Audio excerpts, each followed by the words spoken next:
जो यहाँ पर एक कंसल्टेंट और एज मेडिकल सुपरिटेंडेंट की पोस्ट पर कार्यरत है। हमारा मेन काम यहाँ पे कैंसर और गैस्ट्रो से रिलेटेड है। गैस्ट्रो में डॉक्टर चारू गुप्ता हैं, जो कि गंगाराम से ट्रेंड हैं और उसके बाद उन्होंने BLK मैक्स में अपनी सेवाएं दी हैं। हम सब का मिलने का जो उद्देश्य था वो ये था कि हम कैंसर में किस तरीके से प्रदेश में, क्षेत्र में प्रभाव को और बढ़ा सकें और अच्छे से इलाज को चला सकें। हमने बहुत देखा है यहाँ पर मेरा एक्सपीरियंस एक्चुअली रोहतक से 2004 से, मैं 2004 से 2016 तक रोहतक में ही रहा हूँ। PGIMS रोहतक मेरा एक तरह से सेकेंड होम है, जहाँ मैंने इससे पहले काम किया। तो जो मैंने देखा है वो ये है कि कैंसर को लेके बहुत सी भ्रांतियाँ हैं, चाहे उसमें हम सोसाइटी की बात करें, इवन डॉक्टर्स की बात करें, इवन कुछ पढ़ा लिखा वर्ग जो है उसकी बात करें, किसी की भी बात करें, कैंसर से लेके बहुत सी भ्रांतियाँ हमने देखी हैं। उन सबको देखते हुए ही मुझे प्रेरणा मिली थी कि हम रोहतक में कैंसर का एक नया मुकाम हासिल करें। हमने सबसे पहले कैंसर का जो डिपार्टमेंट स्टार्ट किया था वो पॉजिट्रॉन हॉस्पिटल में स्टार्ट किया था। वहाँ से फिर उसके बाद जर्नी बढ़ते बढ़ते आज जेनेसिस सुपर स्पेशलिटी हॉस्पिटल की फॉर्म में हम एक नए शुरुआत के साथ और शुरू हुए हैं। और फिर उसके बाद हमने यहाँ पर हर प्रकार के कैंसर, चाहे वो आपका कोई सॉलिड कैंसर हो, चाहे वो आपके ब्लड कैंसर हो, उन सबको हमने डील किया है। तो आज जो हम इकट्ठे हुए हैं वो बेसिकली हम ये बताने के लिए इकट्ठे हुए हैं कि हमने एक और स्टेप कैंसर के ट्रीटमेंट में और एक एडवांसमेंट हमने अचीव की है। हम अब कैंसर की पहली गायनेक ऑन्कोलॉजिस्ट डॉक्टर सरिता को हमने इनवाइट किया। उन्होंने हमारा इनविटेशन एक्सेप्ट किया और उन्होंने यहाँ पर अपनी OPD सेवाएं देने की शुरुआत करी। गायनेक ऑन्कोलॉजी एक बहुत ही इम्पॉर्टेंट एस्पेक्ट है कैंसर का। अगर आप बात करें तो अप्रॉक्सीमेटली 1/3 से लेके 5वें हिस्से तक के कैंसर गायनेकोलॉजी रिलेटेड है और वो ज़्यादातर अननोटिस जाते हैं, सही से उनकी पहचान नहीं की जाती है। अर्ली स्टेजेस में उनको पकड़ना मुश्किल रहता है और फिर उसके बाद अगर वो पकड़े भी जाएं तो उसका इलाज सही तरीके से नहीं हो पाता है, क्योंकि उसकी एक्सपर्टीज़ उस तरीके से हमारे प्रदेश में अभी तक अवेलेबल नहीं है। हमारा जो मेन मोटो रहा है हमेशा से, एक्सपर्टीज़ मीट्स एम्पैथी। तो एक्सपर्टीज़ जब तक एक छत के नीचे नहीं आएंगी तब तक हम सही इलाज नहीं दे पाएंगे। इसीलिए हम बहुत ही शुक्रगुजार हैं कि डॉक्टर सरिता ने अपनी यहाँ सेवाएं देनी शुरू करी और उसकी हेल्प से अब हम गायनेकोलॉजिकल ऑन्कोलॉजी यानी कि फीमेल रिलेटेड जितनी भी कैंसर्स हैं उनकी सही सलाह उनके माध्यम से लोगों तक पहुँचा पाएंगे। मैं अब माइक हैंड ओवर करना चाहूँगा डॉक्टर सरिता को, ताकि वो इसको आगे इसमें संज्ञान लें और आगे अपनी बात को रखें। धन्यवाद डॉक्टर सुहास एंड आप सभी लोगों का बहुत बहुत शुक्रिया आज इतनी बड़ी मात्रा में यहाँ पे आने के लिए। मेरा नाम डॉक्टर सरिता है, मैं गायनी कैंसर सर्जन हूँ। इस विषय में मेरी सारी ट्रेनिंग एम्स दिल्ली से हुई है। अब अगर एक कैंसर बस फीमेल कैंसर्स की अलग से ट्रेनिंग अगर हमारे देश ने सोचा कि उसकी ज़रूरत है शुरू करने के लिए, तो जाहिर सी बात है कि उसकी ज़रूरत उन्होंने देखी होगी। तो अगर हम नंबर्स की बात करें तो 2022 में अगर हम डेटा देखें WHO का, तो उसमें इंडिया में लगभग 13 लाख से ज़्यादा कैंसर के पेशेंट्स थे। उसमें से 7 लाख महिलाएं थी। उन 7 लाख महिलाओं में जो पहले 3 नंबर के कैंसर्स हैं, जो पहले नंबर का है वो ब्रेस्ट कैंसर, दूसरे नंबर का कैंसर है सर्विकल कैंसर एंड तीसरे नंबर का कैंसर है ओवेरियन कैंसर। तो ये तीनों ऐसे कैंसर्स हैं, अगर हम इनको अलग अलग से भी देखें तो इनमें से जो पहले 2 हैं वो तो भारी मात्रा में बचाए जा सकते हैं। ब्रेस्ट कैंसर के बारे में अवेयरनेस बहुत ही कम है, होता बहुत सारे लोगों को है बट लोग उसके लिए कभी ट्रीटमेंट कराने जाते नहीं हैं बिकॉज ऑफ, जैसे डॉक्टर सुहास ने बोला कि मिथ्स बहुत सारे हैं, मिसकॉन्सेप्शंस बहुत सारे हैं। लोगों को लगता है कि कैंसर हो गया तो अब कोई इलाज संभव नहीं है। बट अब हमारे देश में काफ़ी चीज़ें बदल गई हैं। सर्जरियाँ, हाई एंड सर्जरियाँ होती हैं जो US, UK किसी भी और देश में होती हैं। मेडिकल ऑन्कोलॉजी यानी कीमोथेरेपी को की बात करें तो कीमोथेरेपी में भी अब बहुत सारी दवाइयाँ यहाँ पे भी उपलब्ध हैं जो बाहर के देशों में होती है। तो कैंसर का ट्रीटमेंट जब भी हम सोचते हैं तो उसके लिए एक टीम होती है, जैसे sir is a medical oncologist, वो कीमोथेरेपी देते हैं, एक सर्जन होते हैं जो उसकी सर्जरी करते हैं। तो इन सब चीज़ों के बारे में फैसिलिटीज़ है बट उसकी अवेयरनेस लोगों में बहुत कम है। और जो सबसे ज़रूरी चीज़ है कि कैंसर से बचाव, तो जो मैंने बताया कि पहले जो 2 कैंसर से ब्रेस्ट कैंसर और सर्विकल कैंसर दोनों बचाए जा सकते हैं। ब्रेस्ट कैंसर के लिए मैमोग्राम होता है, एक उसके लिए उम्र होती है कि इस उम्र के बाद से हमें अगर हम स्क्रीनिंग करा रहे हैं सही टाइम पे तो कैंसर की बीमारी प्री कैंसर के स्टेज में या फिर शुरू के स्टेज में डिटेक्ट होती है। एंड कैंसर का आउटकम ना तभी अच्छा होता है जब उसका शुरू के स्टेज में इलाज हो जाए।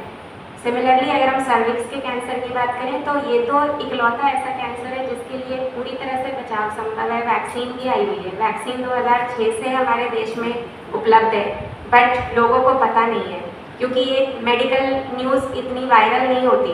जो भी नॉलेज है वो हमारे तक सीमित रहती है, जो हम कैंसर के इलाज करने वाले डॉक्टर्स हैं, कम्युनिटी को उसके बारे में आइडिया ही नहीं होता।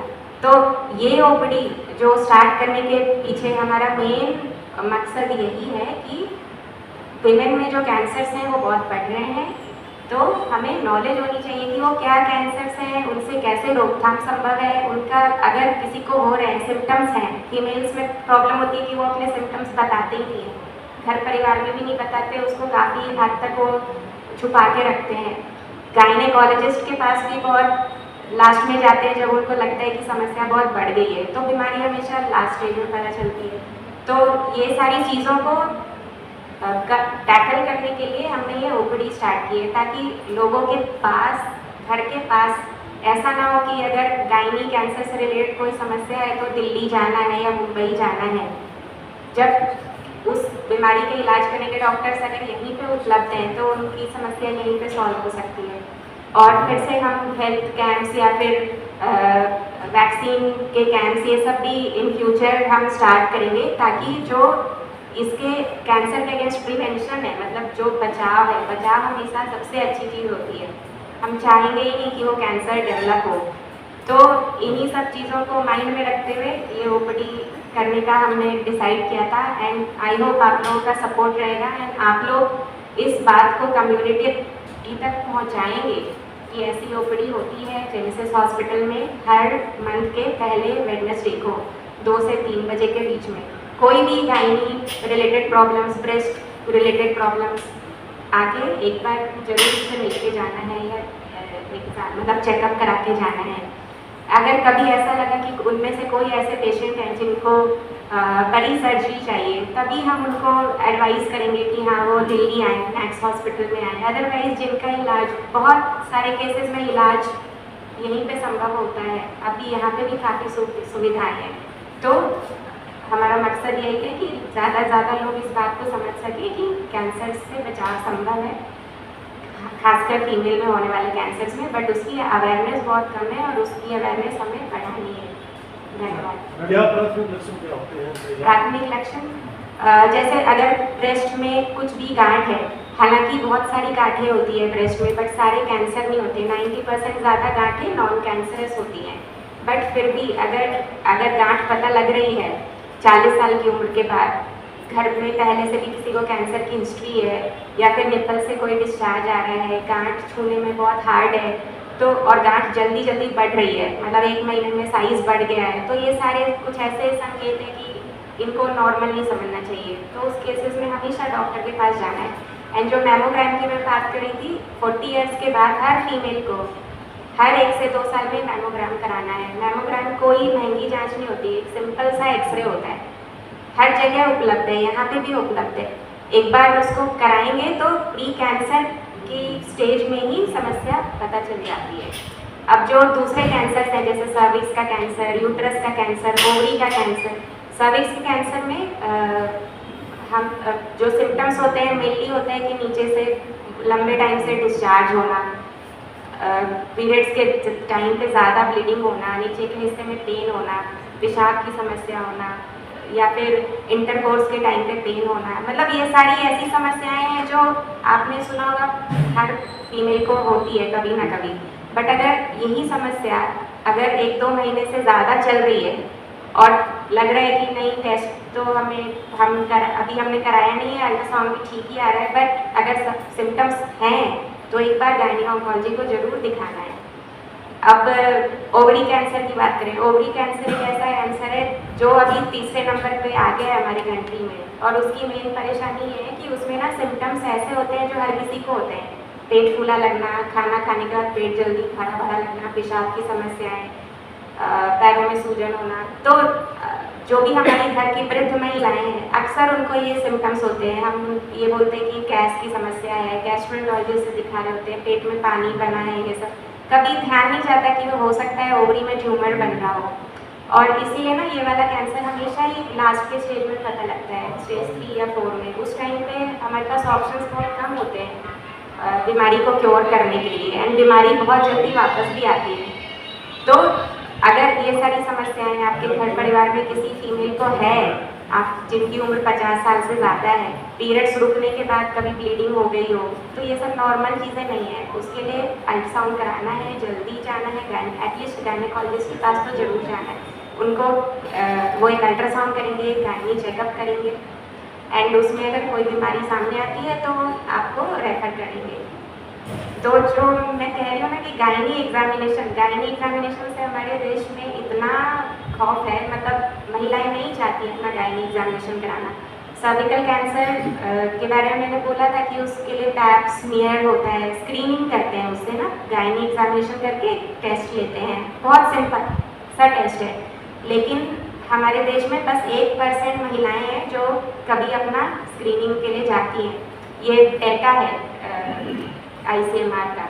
तो अगर बस 1% महिलाएं अपने इच्छा से जा रही हैं गायनी एग्जामिनेशन कराने, तो कैंसर कैसे शुरू के स्टेज में पता चलेगा?